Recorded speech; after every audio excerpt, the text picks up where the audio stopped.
Swanson wanted to make the game-winning touchdown so badly that he was willing to smash into the goalpost. And when he came to, the whole team was celebrating around him. The Golden Hurricane kicks off conference play against SMU this Friday night. They have big aspirations to win a bowl game this season, but first, they want to take the conference title. Although the Cowboys are coming off their best game of the season so far against Texas, looking to Iowa State, they're making sure to not stay complacent. In Stillwater, covering news that matters, Corbyn Wheeler, Fox 23 Sports. After coming off a bye week, the Golden Hurricane gets a rare opportunity to take the Friday Night Lights stage on national television. The last time Booker T. Washington won a state title, most of these players weren't even in high school. Coach Caleb's goal is to bring the gold ball back to the Hornets. For most defensive players, they're used to having a big personality in Glenn Spencer down there with them on the sidelines. But Saturday's game, they made an adjustment, and they had him calling plays right up there in the booth. Hey, Mike Gundy, happy birthday. While his mullet publicly turned 25 days old today, the Cowboys head coach came up just 1 year shy of the half-century mark. Still very much so a man. New season, same old sad story for the Dallas Cowboys. Quarterback Tony Romo is expected to miss 6 to 10 weeks with a broken bone in his back from that injury that happened on the third play of Thursday's preseason game. Ouch, look at that. Rookie Dak Prescott is next in the lineup for the boys. The U.S. Amateur Golf Championship reveals future golf stars every year. Past winners include the likes of Tiger Woods and Phil Mickelson. Oklahoma State's Scott Verplank won the event back in 1984. And this year, it's an OU guy in the finals. Rising Sooners sophomore Brad Dahlke was facing Jonah Texiera when he goes up 1 there on 13. And Dahlke is on a roll from there. Next hole, he goes up 2, sinking that lengthy par putt, giving himself some of that needed cushion.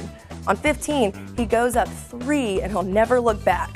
Dahlke moves on to tomorrow's final, earning an automatic bid in the U.S. Open next year with a 3-2 victory.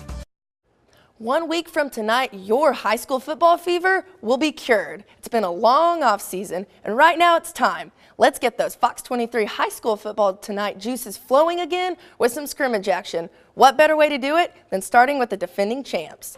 4-time state title winner Jinx and head coach Alan Trimble scrimmaging Muskogee. First possession for the Ruffers, whoops, that's a fumble. Reese Liotto says, give me that. Trojans fans want some points to cheer about. Noah Hernandez says, hey, I'll take care of that, let me be your point man.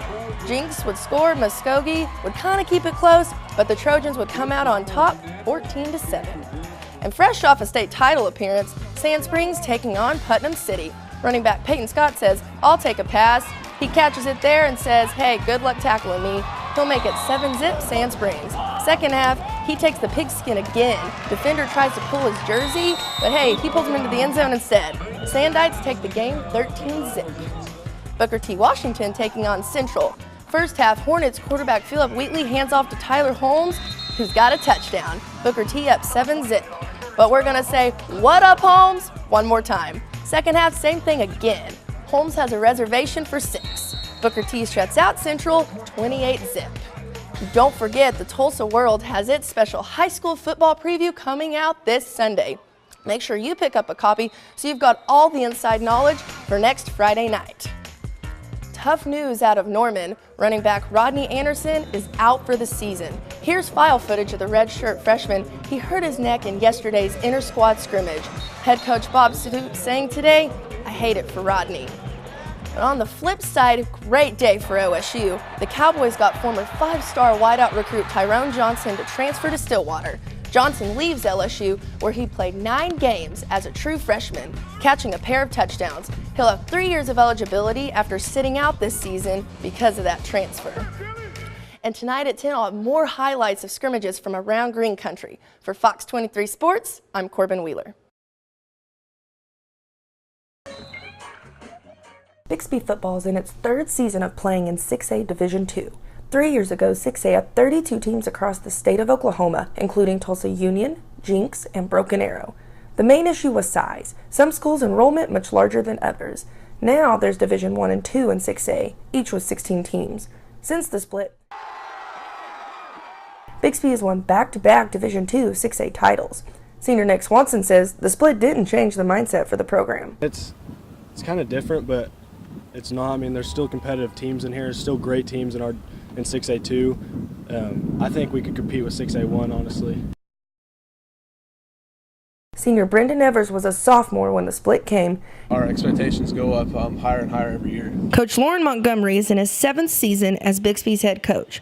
Coach Montgomery says the split was good for some of the larger schools. I think the teams in 6A1 are having to compete and play a little bit more each and every week, playing schools their own size, and the same thing in Division 2. Although Coach Montgomery thinks that the split for Division 6A was an overall good thing, some schools have 5,000 students enrolled compared to about 1,300, and so he tells me it could use some improvement. I would like to see larger divisions than 16 teams. Making 6A divide into 2 divisions has been positive for some schools, but overall, Coach Montgomery says there's still more to be done.